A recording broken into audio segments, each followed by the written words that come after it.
Grass. You're good, Jeremy. Almost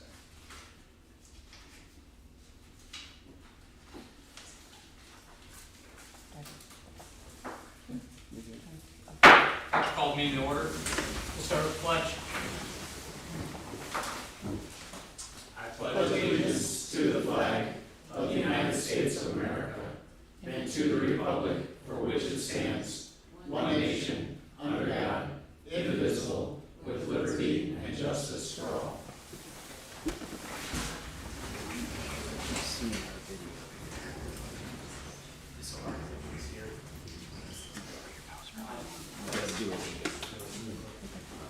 Roll call, Jill. Jeremy McCart, Here. Bernie Paparad, Here. Roseanne Bozak, Travis Dunlap, Present. Gordon McCormick, Here. Michelle Watkins, Here. Aaron Adcock. Here. Approval of minutes, March 3rd, 2025.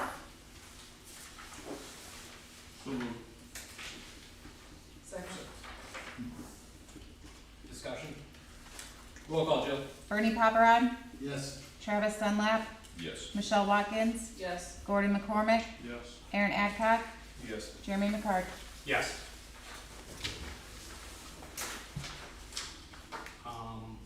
Clay's on his way, but he's running a little late. Communication bills and expenditures, nothing. Port of Officers Committee and staff, Joe, you have anything? This, if it's under new business as far as the fee stuff, we'll talk about that when we get there, but anything else? Okay.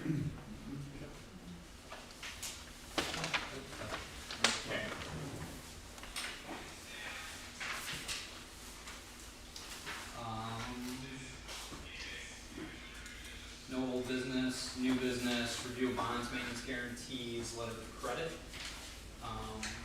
Jill said earlier that the new stuff isn't on here yet, but obviously it wouldn't be expired yet in regards to Putnam. Other than that, I don't see any changes. I guess backing up, report of officers, committee and staff, I did sign all of the plats and surveys that came in regards to last meeting, just so everybody knows. Building department fee schedule. Take it away, Joe. Okay. I made a proposal to address the fee schedule. And I would just like to ask that residential be excluded from this, meaning that stay at the current prices as is and start the adjusted prices for the 2026 year.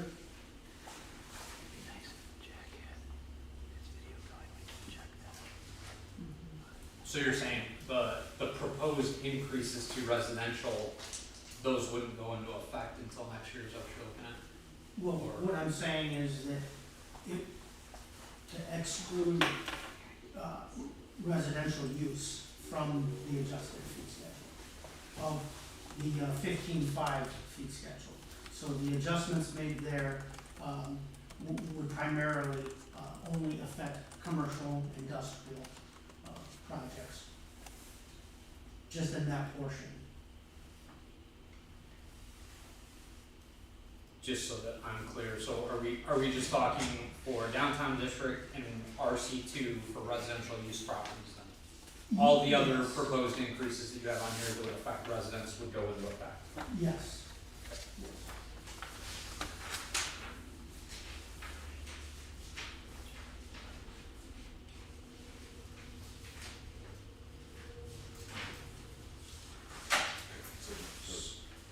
So the residential stuff in the top part's okay, Yes. but the bottom half of this front page, Right, the 15.5 fee schedule, oh, yes.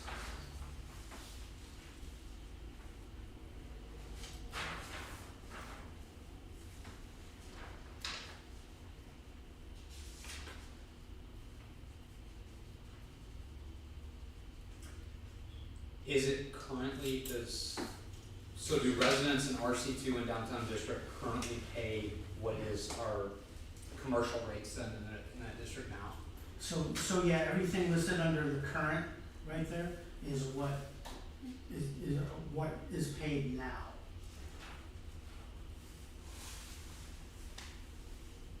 For both.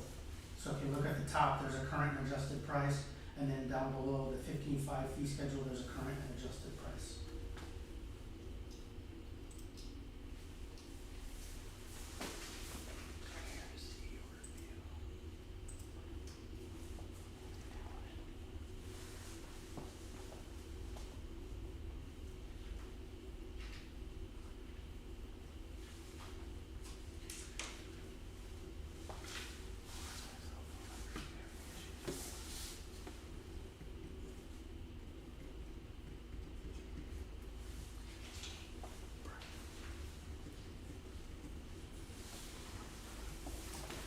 May I ask, how did the adjusted, how were they arrived upon? What was the basis? I looked at the surrounding towns and areas, and I included Porter because it's the closest, comparing apples to apples, let's say, because it's a town, it's a small town, and it's nearby. And, if you look at the difference, it's 4 to 5 times what we're charging for fee schedules.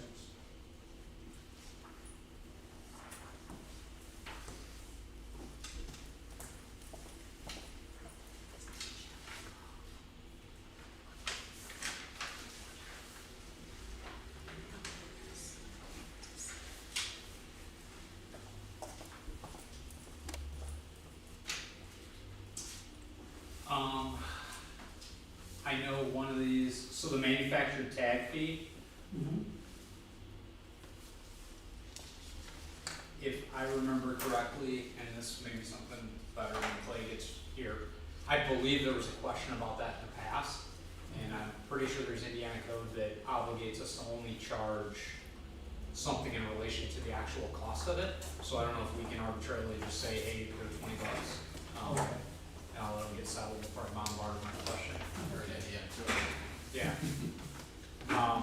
So we're reviewing the proposed fees that Joe had shown us in regards to the building department. One of the things that's on here is the manufactured tag fee. I assume this is in regards to trusses and things like that, correct? Yes. I mean, dating myself back, I remember there being a question about this and Bill Arney bringing it up years ago. And it had something to do with the actual cost of it and not that you could just make a fee. So I think that's something that probably needs to be checked into, at least on that frame. Well, Because it'd be taking it from, I mean, not that it's astronomical charge, it's going from $10 to $20, but if $10 is the actual cost, I think that's what we have to. do we know what the actual cost is? That's what it currently is, $10. No, but the cost of what you're. Like for the actual tag. Oh. So just like, so when I produce videos, I have to actually charge the actual cost of what it takes to do it. I can't just say, hey, Okay. these, we're gonna charge you $100, cause like, I just remember that specifically because I think there was a question about it in the past and yeah. I think I'm just cautioning that one for one. Listen.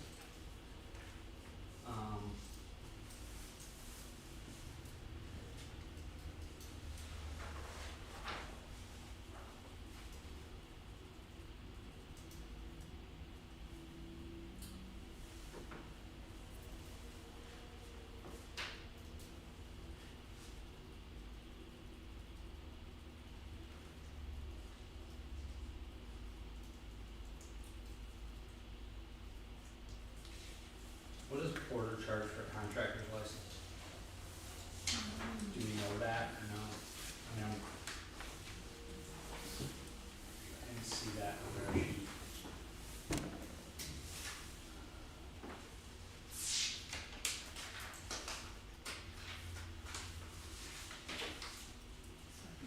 I can ask him that.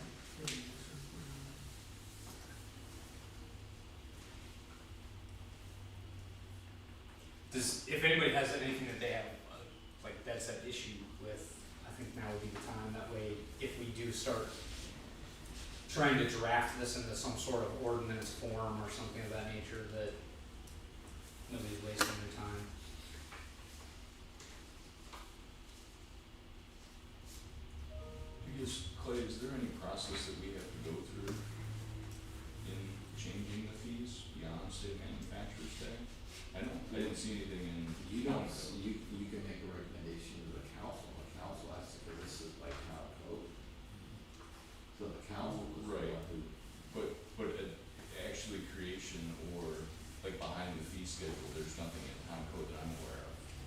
is just a recommendation of the council. Yeah, it's a recommendation that this body makes to the council to make those changes. So if we review this, this is good enough for us to potentially forward to the town council and say, for them to review it and then make the determination if they wanna hold a public hearing and. Not in this exact format, but yes. Okay, so we don't need to create an ordinance, that would be up to the town. Yeah, I mean, it would be me creating it. Right. Yeah, yes, and Right, but yes and no. the ordinance doesn't need to come before this board. No.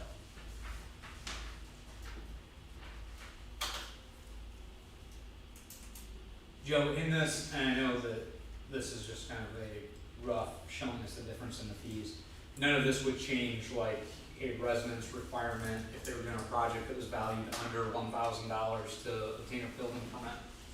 Yeah, that's why I wanna exclude residential use from the 15.5 fee for that reason.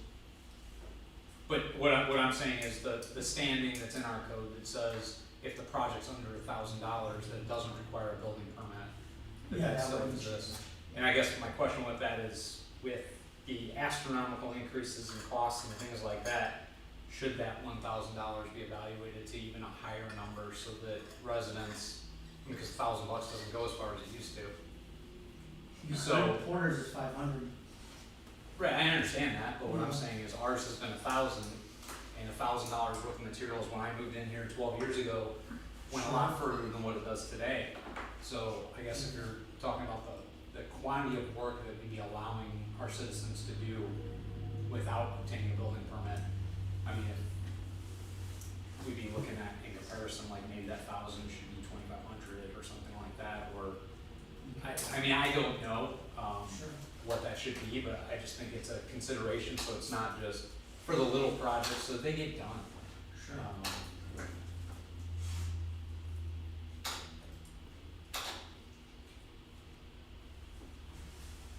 Just the only other comment I might have is just to take a look, besides like comparison of order, is what's our burden on fees as far as workload? So for example, how long does it take for an inspection? So what's the burden to make sure we're not selling ourselves short or vice versa? So make sure you look at it in at least a couple different ways to sanitize that. Yeah, and it's tough to project, but I think you have to project this as, I mean, the reality is, these are probably fees that you're looking to implement probably at the beginning of 2026, because Yeah. if I'm correct in this, Clay, even when it gets passed, there's 90 days before we could change anything with collection fees. Fees, yes. So I think by the time it gets through all of it, I think it's really probably something that would be looking to start at the beginning of 2026 to get realistic. Yeah. By the time. Then you could have that in the ordinance that the fees are effective, on that day. Plus with licensing, it's, contractors and businesses have gotten licensed and it's the middle of the year, so. Yeah. Yeah. Anything else you'd like to add, or? I think that's about it, unless there's any other questions.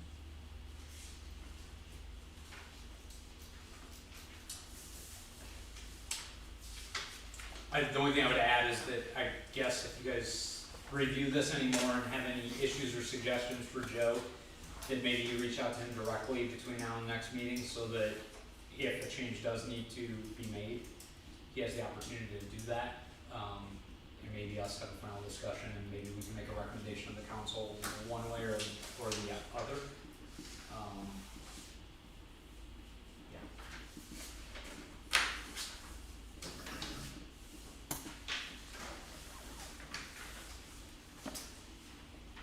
Next thing under new business is the Sloan Avenue group. Tina, if you'd like to introduce them and explain what we got here.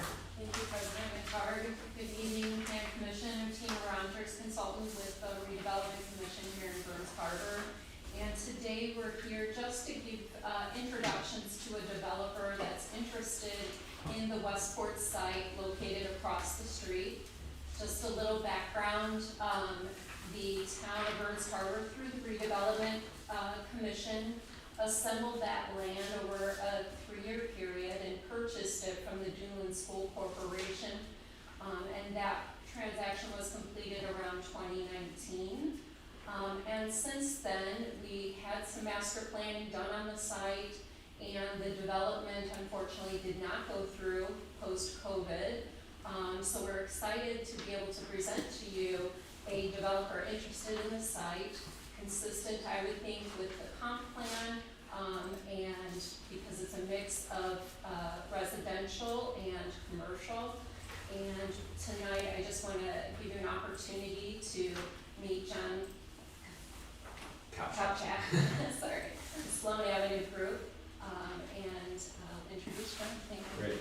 Thank you, Tina, for the warm welcome, and thanks for having me here today, and my partner, Yuri.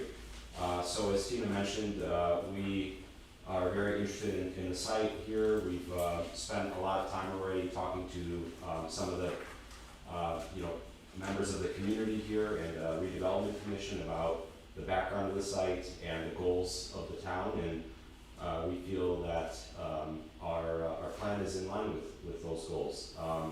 And we're not new to Northwest Indiana or this area. We develop in some of the surrounding communities here, and including LaPorte and Michigan City, where we're doing some subdivisions that have well over 100 to 200 units. So we're pretty well versed in larger scale complex projects that create true community building.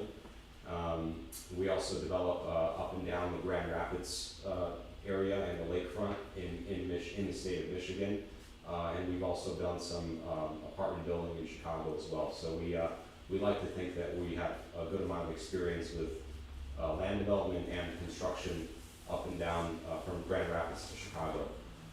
For this site specifically, we would be looking for mostly residential, single family.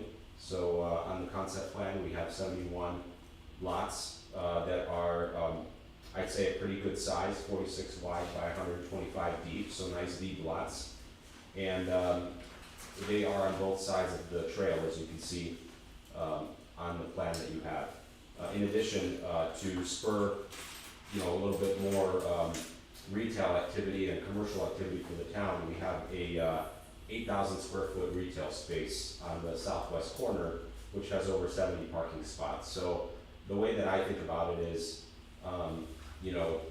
if you have this beautiful trail, which the town has spent a lot of time putting in, and will draw people from the community and also from, Illinois and other parts of Indiana, why not offer some, coffee shops or some restaurants for people to enjoy, not just in the summer, but also year round. So we think that this would really build community, adding this retail space, not to mention the financial impact of, sales tax revenues and things like that for the town.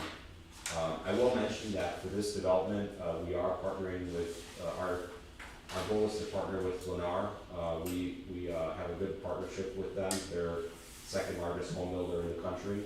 So we would be doing a land development and partnering with Lennar for the actual construction of the homes. The reason we're doing that is because we feel like Lennar has a really nice product that's fit for this site. One of our goals is to really balance affordability and velocity and space for people in this day and age where we have high costs, high interest rates, as you guys mentioned in your previous discussion. So we feel like partnering with Lennar gives us a really good competitive advantage to keep costs low, and partner with a builder that's sold 85,000 homes around there last year. But we also have in-house land developers, architects, engineers that we work with to make sure that everything is done correctly from initial grading of the site up until finishing the construction. So we're very excited, and I'm happy to answer any questions here. And thank you again for having us.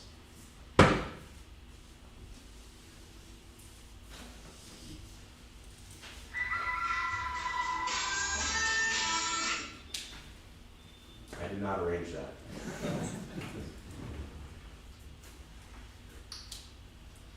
So again, tonight, the tonight is to introduce the developer and the concept, and then, look for, just an introduction, and then they would be moving forward with the formal plan commission. So this is just an opportunity to make you aware that there's interest in Westport.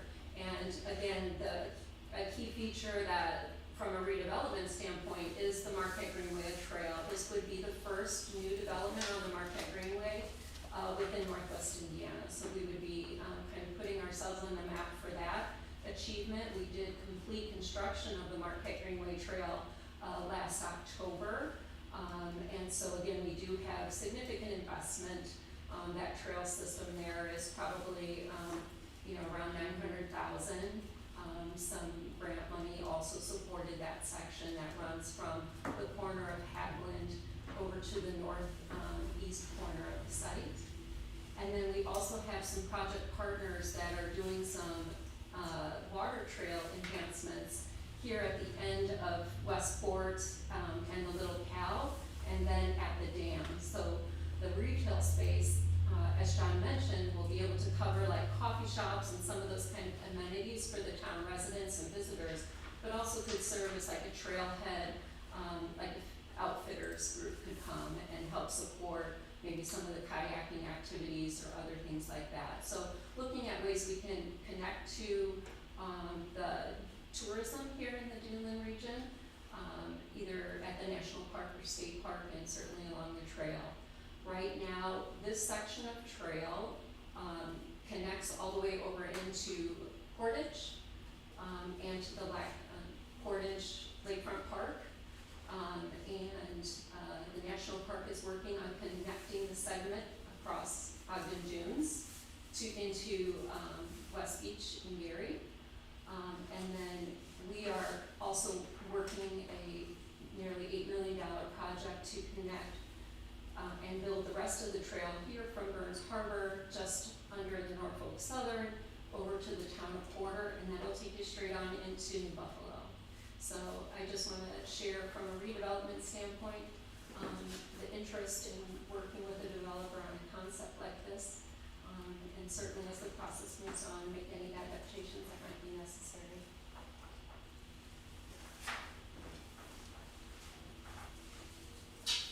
Yeah, we really feel like a plan like this would really, help bring a lot of growth to the community. You could always build 1 or 2 homes and, that's great, but our plan is always to do something scalable, get something that builds community. So we would expect at this price point, which we would target like a mid 300s price point, in the current interest rate environment, to be a pretty attractive price point, especially given such lots. And, we also have like a park over there that could be used by the trail for like summer concerts, things like that. So, I think the real question is like,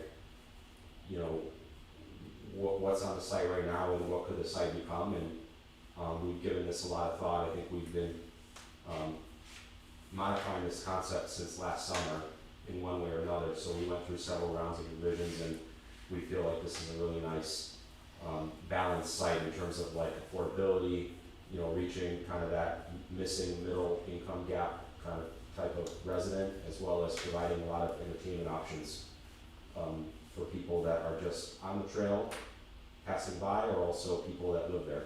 So I'm very excited. So.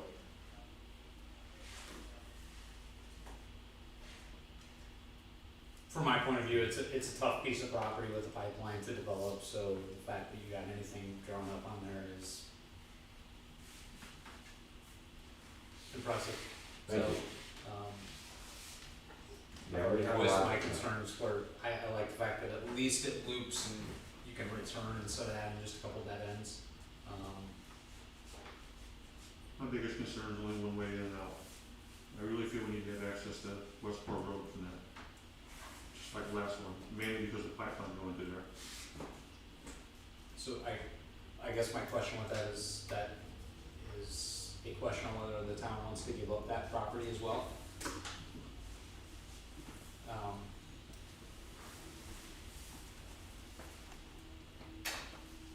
You would have to give up all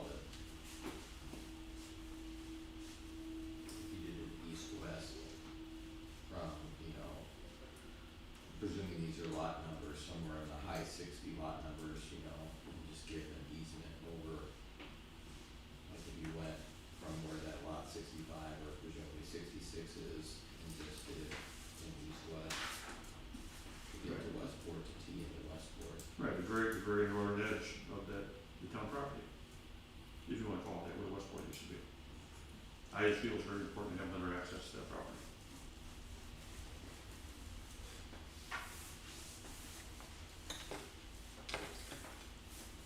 What about the access into the retail component from Haviland? Same side as the pipeline. Oh, I see, so you want on the other side of the pipeline, got it. Yeah, well, what he's, Right.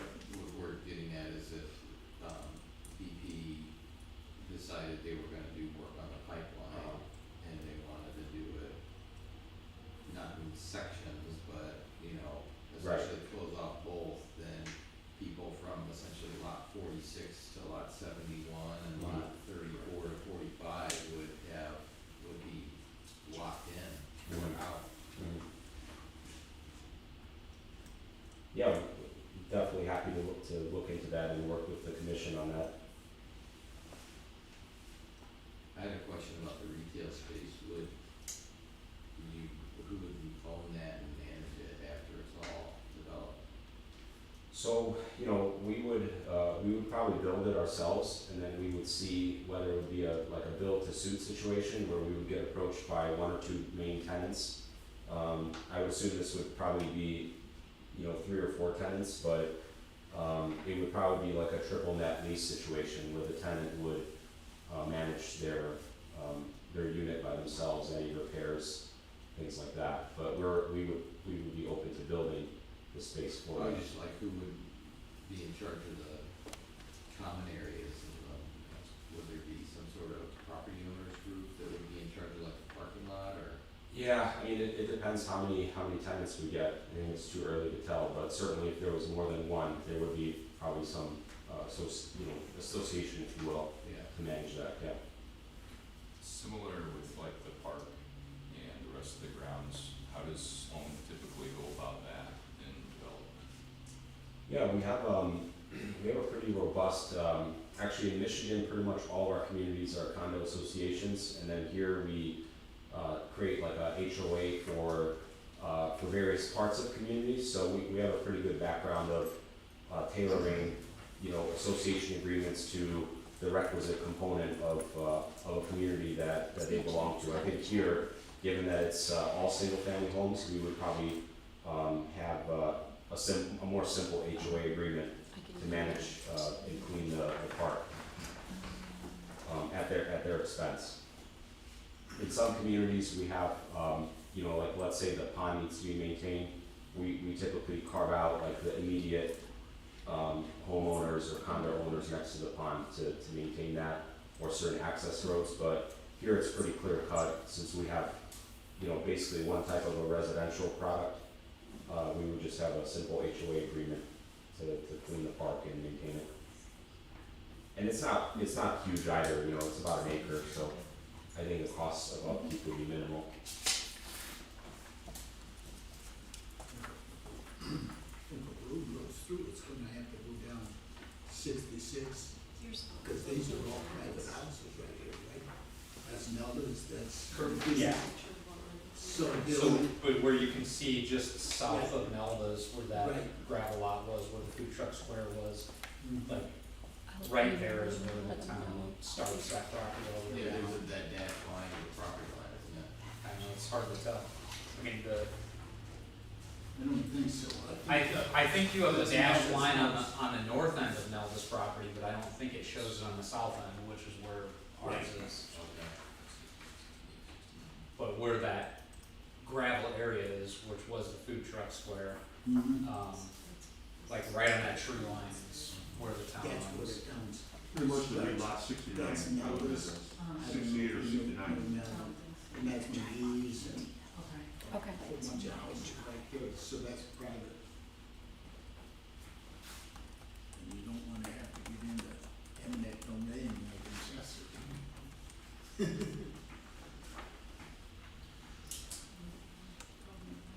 Yeah.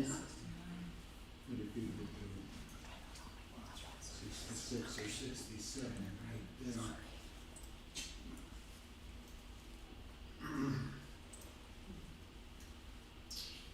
Can I ask a question? Sure. Name and Your Who would- name and your Sharon Hanson, 288 Riverside Drive. Yes.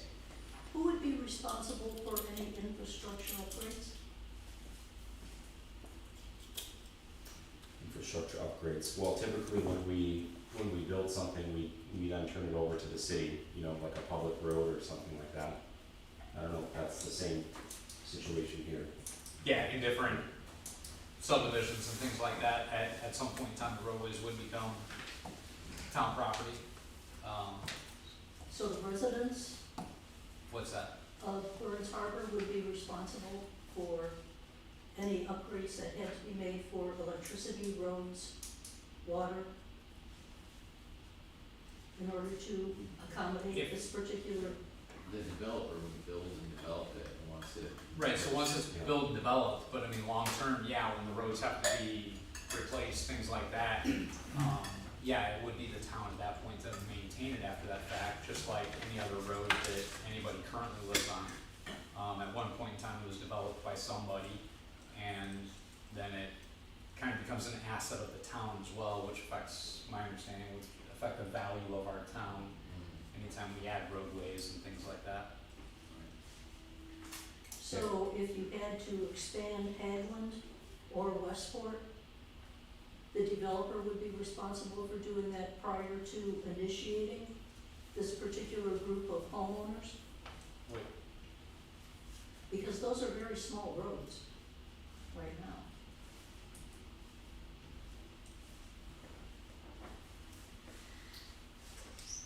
I guess I would just go to the fact that with a 71 unit development, no different than, let's say, Cortland's Landing, which is significantly larger than this. Similarly sized roads feed those subdivisions and have, and they were put in without upgrades to Old Porter Road or to Babcock. I guess I don't understand the potential need to upgrade the roadway. We typically do like a pretty in-depth traffic study, as we start the process, so, we would certainly provide those results. But, in my experience, we've never had to expand a road even for we're doing like a 220 unit subdivision, in a neighboring town, and the road is similar to this, and it's all, again, it comes down to traffic counts and NDOT rules, but we would certainly, do a traffic study with our engineers. The other great thing is because this is, it's not a crazy dense development, but it's certainly dense, the property tax revenue would be fairly sizable here, which would pay for any future upgrades and more. It's better than the current use, which is, nothing. So our goal is to really add value to the town, build community, create property tax revenue, create sales tax revenue with a retail space, and, just create that, virtuous cycle of growth and community building and, economic activity for the town. One question. What? We had a proposal a couple months ago. And do you have any deals about jumping across Hagland Road and going to the other side? Like the other, we had a proposal here before that covered both sides, South side of Hampton. that's outside of Hagland, that property So there. that property's not owned by the town, but there No. was, I think it is for sale. It's for sale right now, yes. I haven't explored that. I think, the being close to the trail is really interesting for us, and I think that will create a lot of value for the future, people that live here. But, maybe for phase two, I don't know. Depends how everything goes. We'd certainly love to keep building here if we have the opportunity. Well, I just wanted to ask about if you had any inklings about it, because we did have a proposal here before that was on both sides of the street. Okay. No, to be completely honest with you, I have not Okay. even Thank thought you. about that, so. I think Tina's got something to add to that. Yeah, just to clarify, that proposal has been withdrawn, was formally withdrawn by the developer and will not be proceeding. Okay.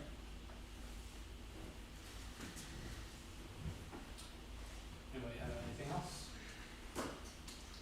No, my only concern was that access. We need to have a road going to Westport. So then we're gonna have that. I think must.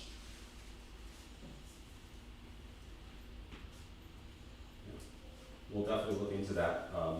You know, I don't see any issue with it on my end, so, but definitely we'll incorporate that. So, yeah, thank you for having us, and hopefully see you again very soon. Absolutely. Yeah. Thank you. All right, thank you.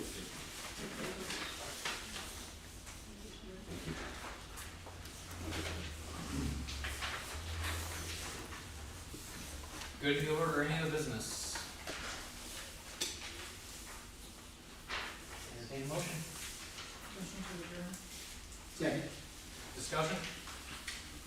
Roll call, Joe. Travis Dunlap, Yes. Michelle Watkins, Yes. Gordon McCormick, Yes. Aaron Adcock, Yes. Bernie Paparad, Yes. Jeremy McCarg. Yes. I just want to note for the public that has a copy, those are considered draft working